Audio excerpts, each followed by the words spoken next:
Hello, I'm Steve Punt. And I'm Hugh Dennis. With us are Kiri Pritchard-McLean, Adam Kay, Gemma Arrowsmith and Andy Zoltzman. And this is...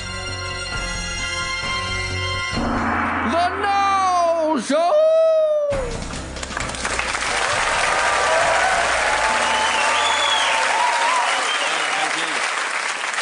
Thank you very much. Well, you can't please these Brexit people, can you? They spend months telling us it's about returning power to Westminster. They get a High Court ruling that Westminster must vote on it, and they complain about it. And even better, according to the BBC News... the case may end in the European Court of Justice. So, welcome to the topsy-turvy world of what everyone seems to be calling post-truth politics. What is post-truth politics? Well, it's the world where Donald Trump can say of Hillary's emails... "This is the biggest scandal since Watergate." With a straight face, when it's not even the biggest scandal since Michael Gove said he wasn't paying 20 quid for a childminder. It's the world where Trump can tell crowds he opposed the Iraq war when there is a clip freely available of him in 2002 saying... "Are you for invading Iraq?" "Yeah, I guess so." See, nobody cares. In post-truth politics, you can just tell blatant lies. You can even go on breakfast TV and admit it. The £350 million a week we send to the EU, can you guarantee that's going to go to the NHS? No, I can't, and I would never have made that claim.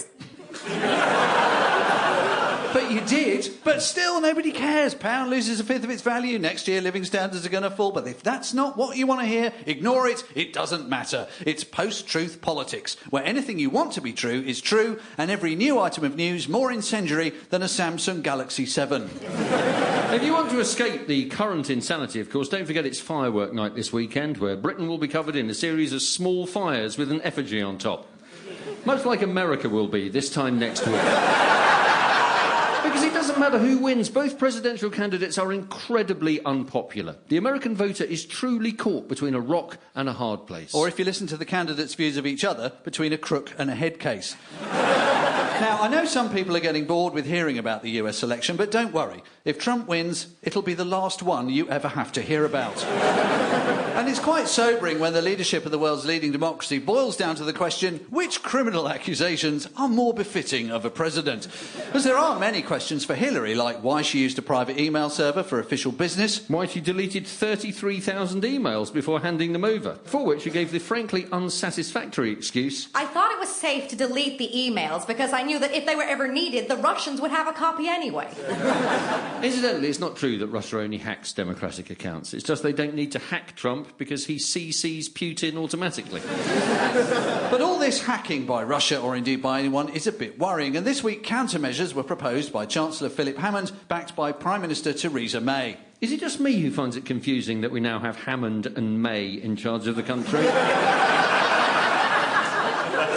Makes me a bit worried that Clarkson might be in there too. Anyway, Chancellor Hamster spoke about people who were... developing techniques that threaten the country's electrical grid and airports. Now, we know who the people threatening the airports are. It's every Tory MP with a seat in West London. But who's threatening the electrical grid? Well, Hammond told us. It's apparently... hostile foreign actors. Foreign actors, eh? Be vigilant. If you spot Jackie Chan or Gérard Depardieu loitering near a substation, call the police.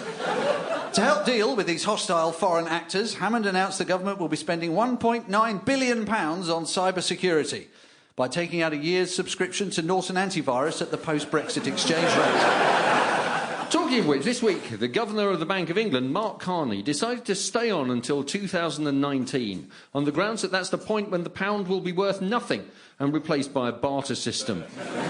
There had been a move to push him out by Brexit campaigners led by Jacob Rees-Mogg, Conservative MP and Minister for the 1930s. Now, traditionally, there are three ways out for a Governor of the Bank of England. You can serve out your full term, you can offer your resignation to the Chancellor, or you can be strangled to death by Michael Heseltine. What the Brexit camp have against Carney, of course, is two things. Firstly, he's an expert, and the public are tired of those. And secondly, he's not English. What we want in that post is an Englishman with no special skills but jolly keen on money. Which is why, in 2019, the job is going to Sam Allardyce. To be honest, though, it's probably useful to have Carney stay in place, because everything else is up in the air. No one knows what's happening. Sample complete. Ready to continue?